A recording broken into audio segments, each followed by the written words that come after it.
بسم اللہ الرحمن الرحیم۔ السلام علیکم۔ اس ویڈیو میں ہم کتاب علم القرآن کو آگے کنٹینیو کریں گے۔ اس سے پہلے اگر آپ نے سبسکرائب نہیں کیا تو سبسکرائب کر لیں اور بیل آئیکن پریس کر دیں۔ تو شروع کرتے ہیں۔ مسئلہ نمبر 9، دم درود کرنا، پڑھ کر پھونکنا۔ بعض لوگ صوفیہ کرام رحمہ اللہ تعالیٰ کے تعویذ دم جھاڑ پھونک کا انکار کرتے ہیں اور کہتے ہیں کہ یہ کھانے کمانے کے ڈھنگ ہے۔ قرآن میں اس کا ثبوت نہیں، بلکہ جو ہوا پیٹ میں سے نکلتی ہے وہ گرم اور بیماری والی ہوتی ہے۔ وہ پھونک بیمار کرے گی، شفا نہ دے گی، مگر یہ خیال قرآن کے خلاف ہے۔ قرآن کریم نے دم کرنے اور پھونکنے کی تاثیر کا اعلان فرمایا ہے۔ آیات ملاحظہ ہوں۔ پھونکنے میں تاثیر ہے فَإِذَا سَوَّيْتُهُ وَنَفَخْتُ فِيهِ مِن رُوحِي فَقَعُوا لَهُ سَاجِدِينَ۔ رب تعالیٰ نے فرمایا تو جب میں آدم کے جسم کو ٹھیک کر لوں اور ان میں اپنی طرف سے روح پھونک دوں تو ان کے لیے سجدے میں گر جانا۔ سورہ الحجر۔ اس آیت سے معلوم ہوا کہ رب تعالیٰ نے روح پھونک کر آدم علیہ السلام کو زندگی بخشی۔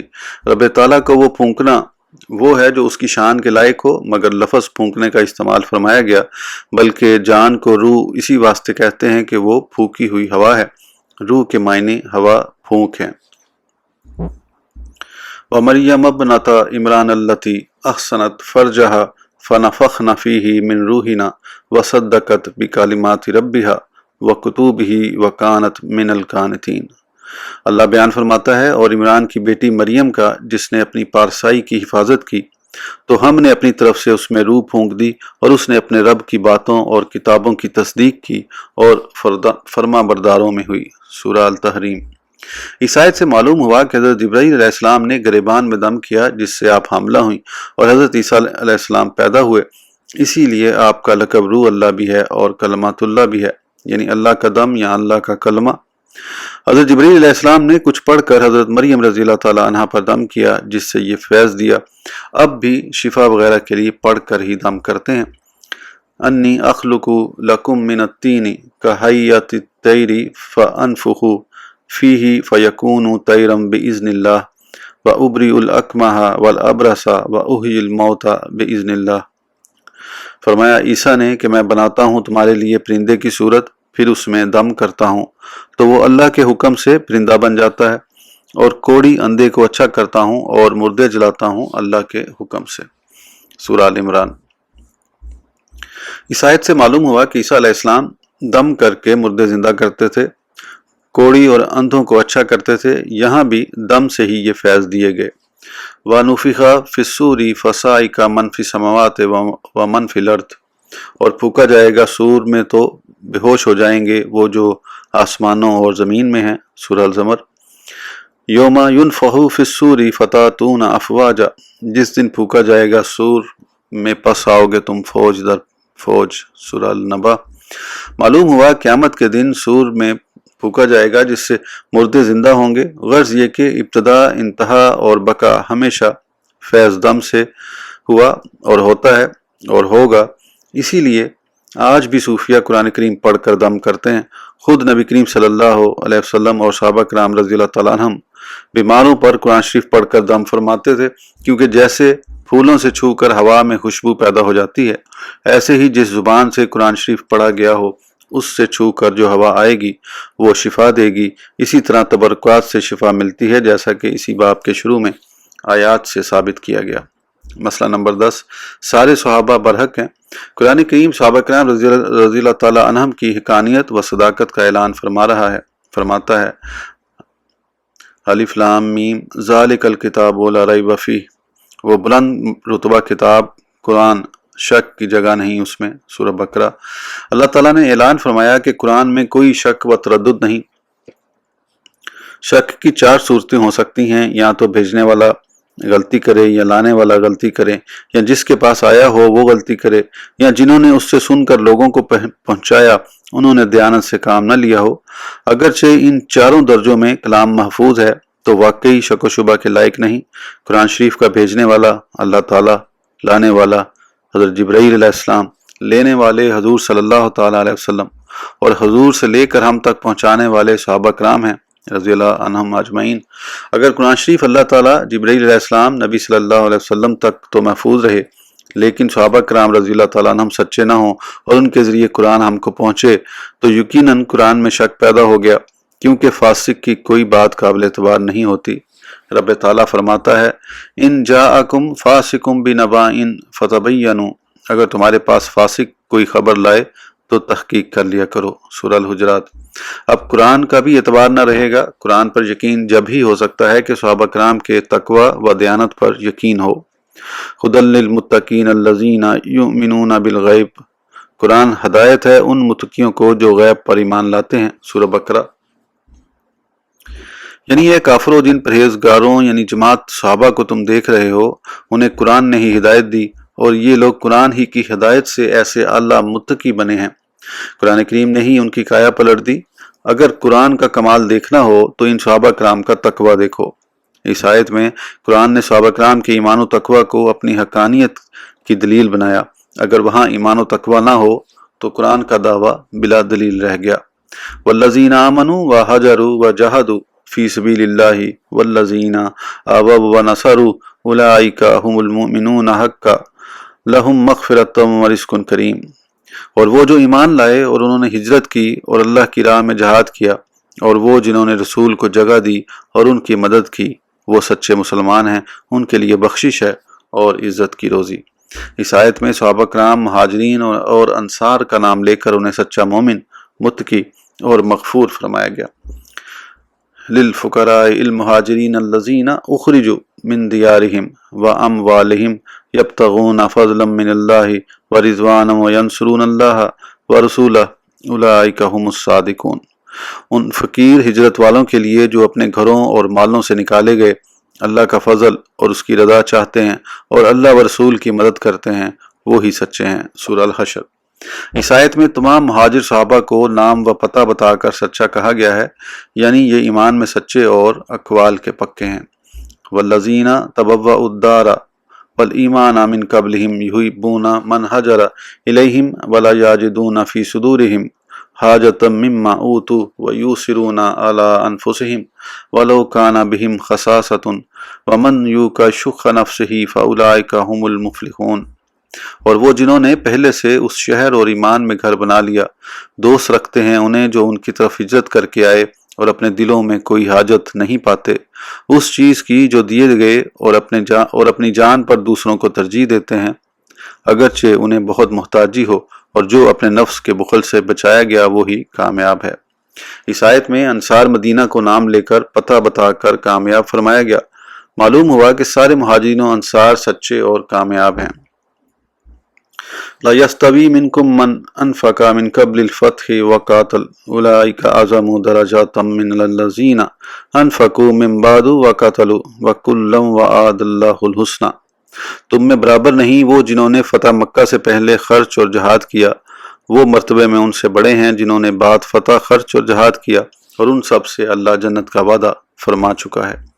اس آیت نے بتایا کہ سارے صحابہ رضی اللہ تعالیٰ عنہم سے رب تعالیٰ نے جنت کا وعدہ فرما لیا ہے، لیکن وہ خلفاء راشدین جو فتح مکہ سے پہلے حضور صلی اللہ تعالیٰ علیہ وسلم کے جانثار رہے، وہ بہت درجے والے ہیں، ان کے درجے تک کسی کے وہم و گمان کی رسائی نہیں، کیونکہ رب تعالیٰ نے ساری دنیا کو قلیل یعنی تھوڑا فرمایا اور اتنے بڑے عرش کو عظیم یعنی بڑا فرمایا، لیکن ان خلفاء راشدین کے درجے کو چھوٹا نہ کہا، بڑا نہ فرمایا، بلکہ اعظم یعنی بہت ہی بڑا فرمایا۔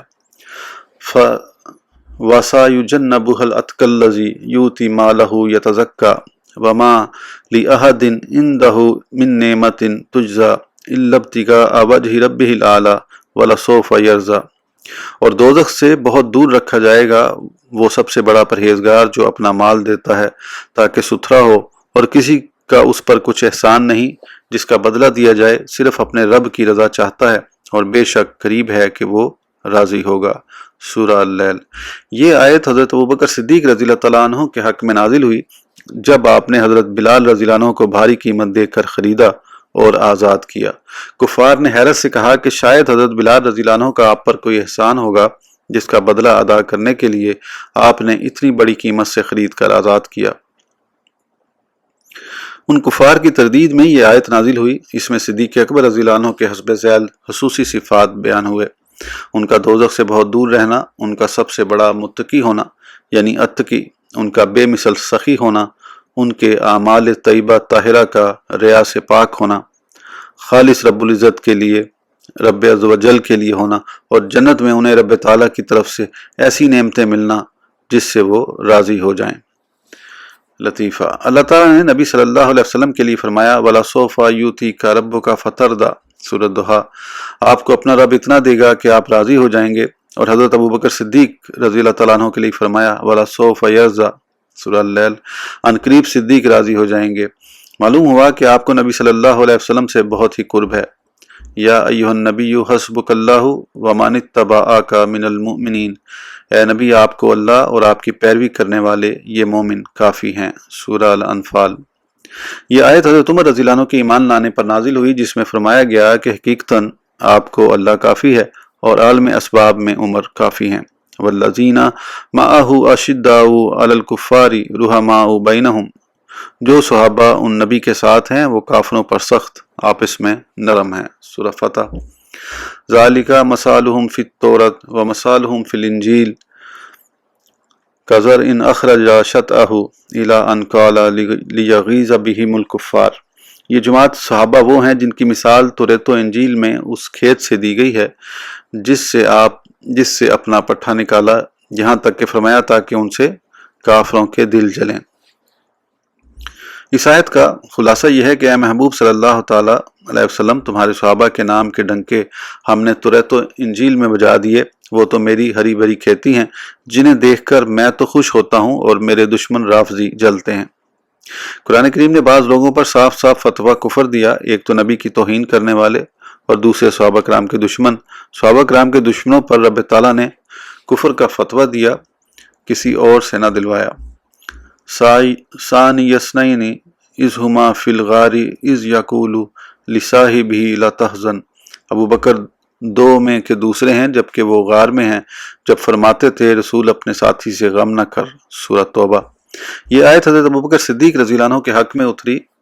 اس میں اس واقعے کا ذکر ہے کہ جب غار میں یار کو لے کر بیٹھے اور مار سے اپنے کو کٹوایا، اس آیت نے ابوبکر صدیق رضی اللہ عنہ کی صحابیت کا صراحتاً اعلان فرمایا۔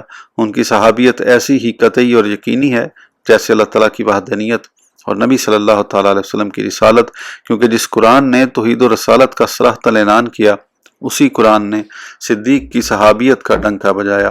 لہٰذا ان کی صحابیت و عدالت پر ایمان لانا ایسا ہی ضروری ہے جیسے اللہ تعالیٰ کی توحید پر ایمان لانا، اور ان کی صحابیت کا منکر ایسا ہی بے دین ہے جیسے توحید و نبوت کا منکر۔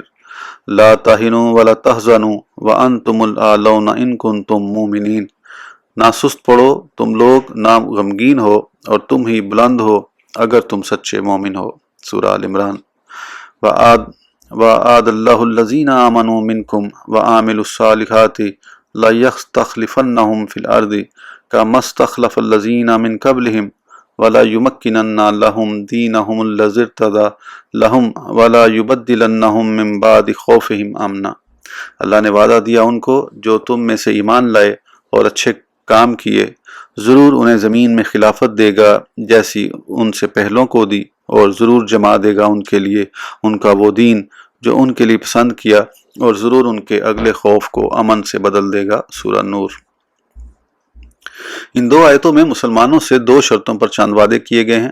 شرطیں ایمان اور تقوی کی ہیں، ان سے وعدہ ہے بلندی، خلافت دنیا، خوف کے بعد امن بخشنا، دین کو مضبوط کرنا، اور ظاہر ہے کہ اللہ تعالیٰ نے صحابہ کو بلندی بھی دی، زمین میں خلافت بھی بخشی، امن بھی عطا کیا، اور ان کے زمانے میں دین کو ایسا مضبوط فرمایا کہ آج اس مضبوطی کی وجہ سے اسلام قائم ہے۔ معلوم ہوتا ہے کہ انہوں نے دونوں شرطیں بھی پوری کی اور مومن بھی رہے اور پرہیزگار متقی بھی، ورنہ انہیں یہ چار نعمتیں نہ دی جاتی۔ یہ چند آیات بطور نمونہ پیش کی گئیں، ورنہ قرآن کریم کی بہت سی آیات ان حضرات کے فضائل میں ہیں، اور کیوں نہ ہوں، یہ حضرات نبی صلی اللہ تعالیٰ علیہ وسلم کے کمال کا مظہر ہیں۔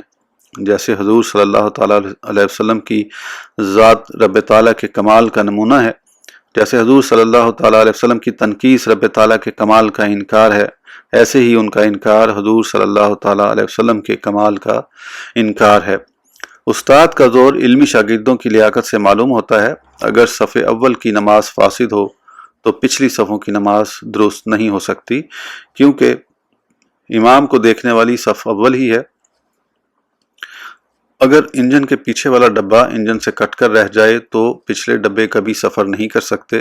وہ حضرات اسلام کی صف اول ہیں اور ہم آخری صف ہیں۔ وہ گاڑی کا اگلا ڈبہ ہم پچھلے، اگر وہ ایمان سے رہ گئے تو ہم کیسے مومن ہو سکتے ہیں؟ اس ویڈیو کے لیے اتنا ہی، پھر انشاءاللہ اگلی ویڈیو میں آگے کنٹینیو کریں گے۔ اس وقت تک اجازت دیجیے، سبسکرائب کرنا نہ بھولیں۔ اللہ حافظ۔